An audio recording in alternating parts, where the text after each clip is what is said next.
Hello, okay, for those of you returning to the channel, welcome back, and for those of you that are new here, that have just stumbled upon this video, then thank you for joining me, and welcome to my spoiler-free review of supernatural horror mystery Shelby Oaks, written and directed by Chris Stuckman, with a story by Stuckman and his wife Elizabeth Samantha, with Mike Flanagan as executive producer. And so, yeah, this was quite a surreal experience. I have watched Chris Stuckman for years.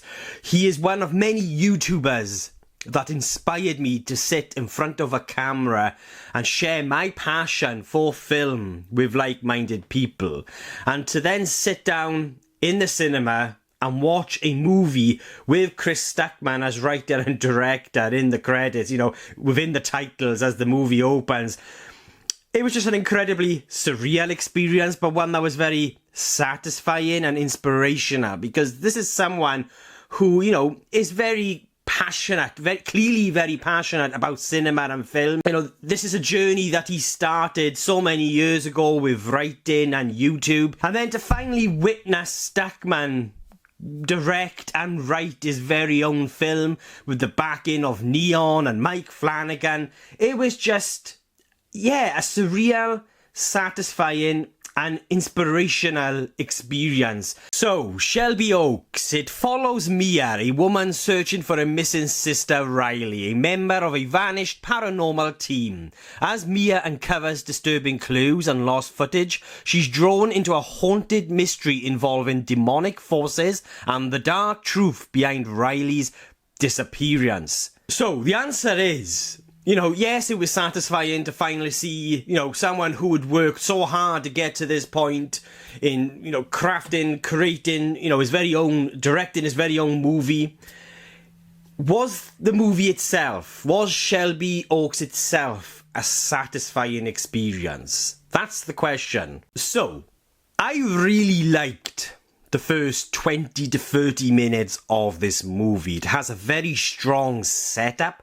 I really liked how Stuckman uses different styles of storytelling, whether it be documentary or found footage. And I just felt like that was a very clever way to sort of really immerse you, the viewer, into this story. Because I feel like with stories like this, where, you know, it has supernatural or fantastical elements within it, you do really have to sort of try to immerse the viewer into the story in a way that allows the experience to feel real, to feel tangible, for the viewer to actually buy into what is happening. You know, with these stories, for them to be effective, especially Shelby Oaks, with what I feel like Stuckman was attempting here, with its kind of very human story and with the journey in which Mia, his main character, is on, you know, due to her sort of really struggling with the fact that she cannot conceive, as well as her looking for a lost sibling. And so, you know, there's a kind of very real human emotional core to this story. For that to really work and come to life, you have to sort of believe in the stakes. You have to believe in the horror and the drama that is occurring, that is evolving within the story. And I just thought opening the movie in the way in which Stuckman does, I thought was very clever. And I thought, you know, while watching it, while experiencing that first 20 minutes, I was very optimistic for what was to come here with Shelby Oaks. But it's after that 20 to 30 minutes of Stuckman introducing us to the story of Shelby Oaks and the paranoid paranormals, where I felt like this movie, this experience, really started to stumble.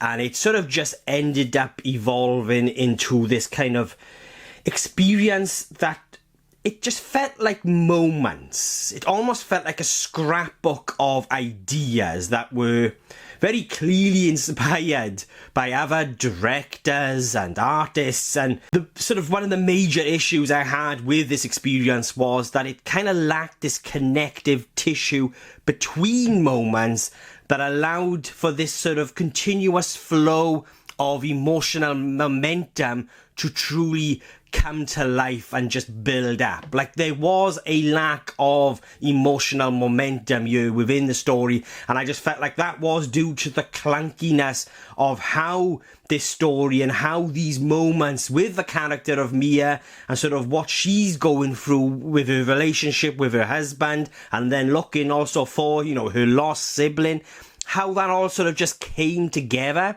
was just very clunky, and like I said, lacked that connective tissue, which then resulted in this overall experience just feeling like 1 hour and 30 minutes, or an hour even, because, you know, like I said, the first 30 minutes of this movie was quite strong. That final hour just ended up feeling like a scrapbook of ideas and moments that lacked that continuous flow of energy and emotional energy and momentum. You know, overall, the story just felt quite paint by the numbers. It's a very familiar story, and just how it played out felt very paint by the numbers. Like, we've got to get from A to B to C, and it plays out like that. But as a result, the experience after that first 20 to 30 minutes, it just lost its grip on me, and I just found myself, as the experience was evolving, I just found myself getting more detached from the story and from the experience. At the same time, I was still appreciating and admiring what it was the Stuckman was attempting here, and what he did achieve in moments. As clunky as this experience became, and sort of how detached I did become within this experience due to sort of that lack of connective tissue and just how certain moments were executed and brought to life, you know, this is an experience that lacked tension, it lacked suspense, but in principle, it was quite effective. And that's probably the best way I can describe this entire experience, that in principle, with its ideas, it was quite effective, because I could see what Stuckman was attempting in moments. And, you know, there are certain scenes, like in the prison, there's a scene within a prison. It's a great setting. I just love how this moment is brought to life with the lighting and with how the camera is used and how certain moments are framed. That is one of the strongest aspects of this movie for me, actually, by the way, is how this movie was shot. Like, visually, I found this movie to be quite compelling. It was quite effective in how it framed certain moments and certain characters and demonic entities, for example, which I'll touch on a little bit later in the review. But these moments also in principle are effective due to what I felt like Stuckman was attempting here. And as a result, yeah, you know, I would get the odd goosebump, because I could really see, you know, what he was trying to bring to life. Like, and there are certain moments where you might see something in the reflection of a TV screen or through a window, and it's chilling, it's creepy, but those moments are built in a way that felt so incredibly clunky that they just sort of fell flat at the same time. Though I could still appreciate what Stuckman was attempting to do within those moments. Hope that makes sense. I feel like I went around the world to just sort of try and explain that. That connective tissue, that kind of lack of connected tissue is sort of right throughout this experience, wherever it be, from one moment to the next, or within the moments themselves, just how they play out. It all kind of just felt like it lacked a continuous flow. There is an emotional core here within the story, but it just fails to come to life in a way that swallowed me up within the drama of its characters' journeys. It's there, that emotional core, that sort of the emotional aspect of this very real human story, it is there. And I can see what Stuckman was aiming for with this story, with that emotional journey of a sister looking for her lost sibling, and the breaking down of her marriage, and her struggling with the fact that she's unable to conceive, to give birth. It's a story that explores very real, deep human themes, and unfortunately, it's never really fully realised, because even though, again, it's there, the ideas are there, but it doesn't come to life in a way that just swallows you up within that story, within that journey, due to sort of how this entire narrative, it just comes together. And, you know, going back to that kind of the overall feeling of this experience just being almost like a scrapbook of ideas and moments that are inspired by other artists and writers and directors. And the performances were pretty solid. Like, I didn't actually mind any of the performances. I think they did a really good job at trying to get myself, the viewer, sort of into believing what these characters were going through emotionally. Like Camille Sullivan, who plays Mia, the older sister who's looking for her lost sibling. I really liked what she was doing with the character.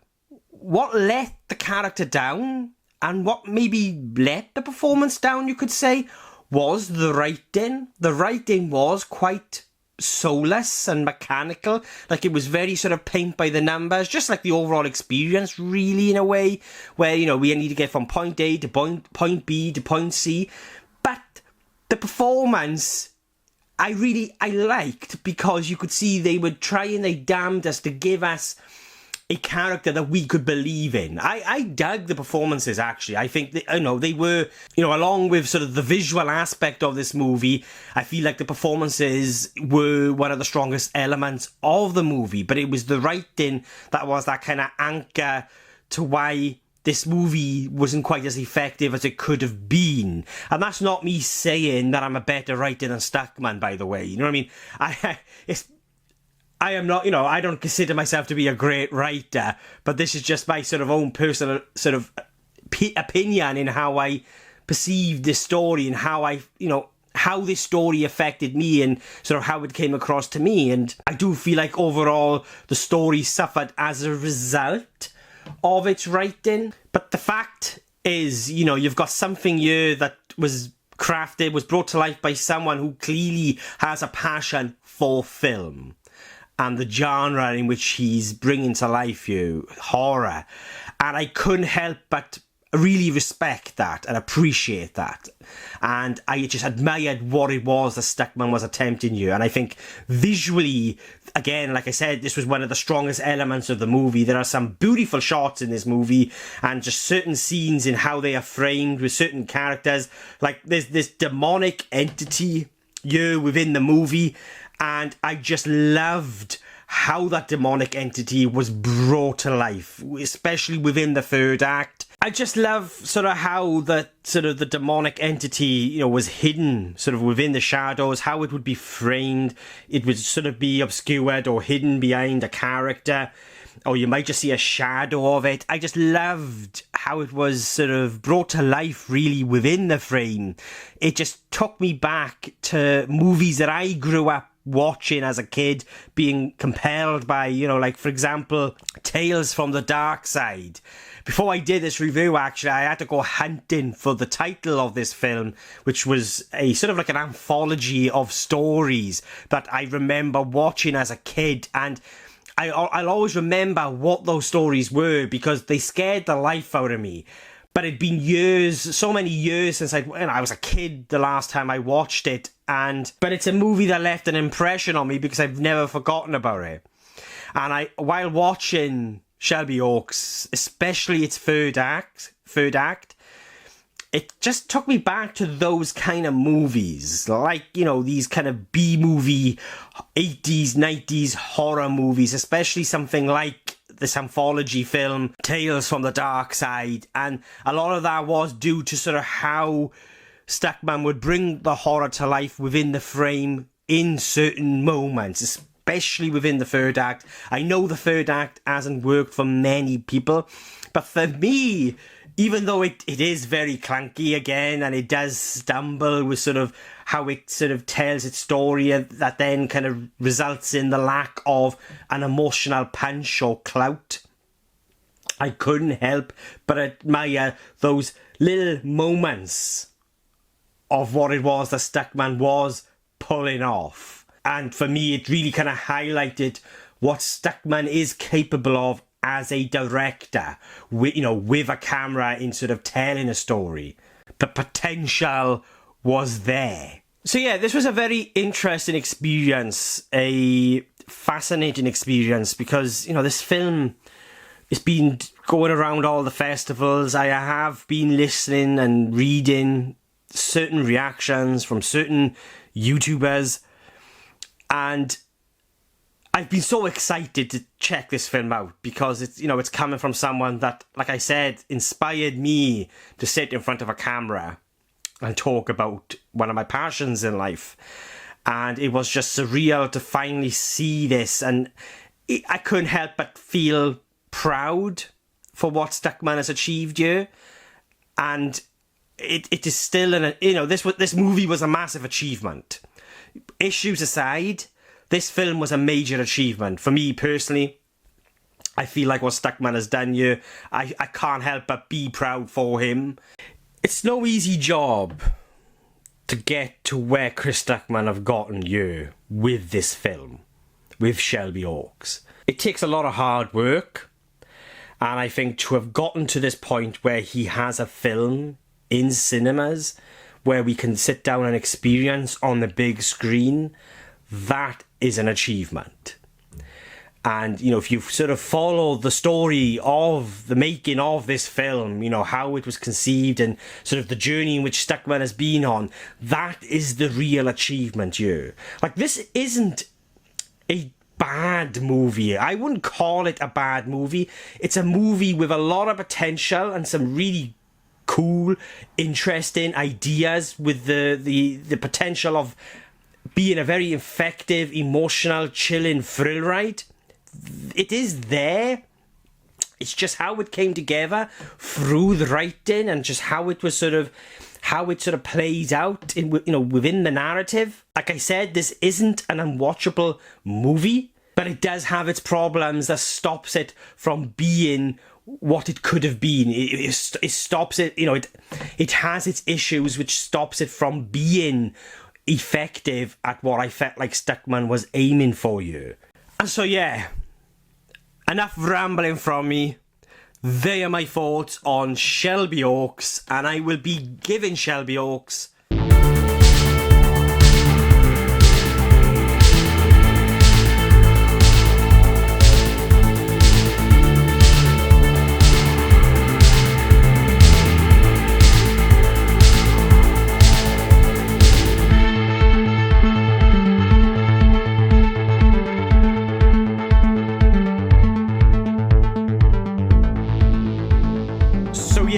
They are my thoughts on Shelby Oaks, but what do you guys think?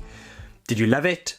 Did you hate it? Did you agree or disagree with anything I've said? Then please let me know in the comments below and let's get a discussion going. And if you want to follow just some random Welsh geek ramble on about film and TV, then please hit that subscribe button.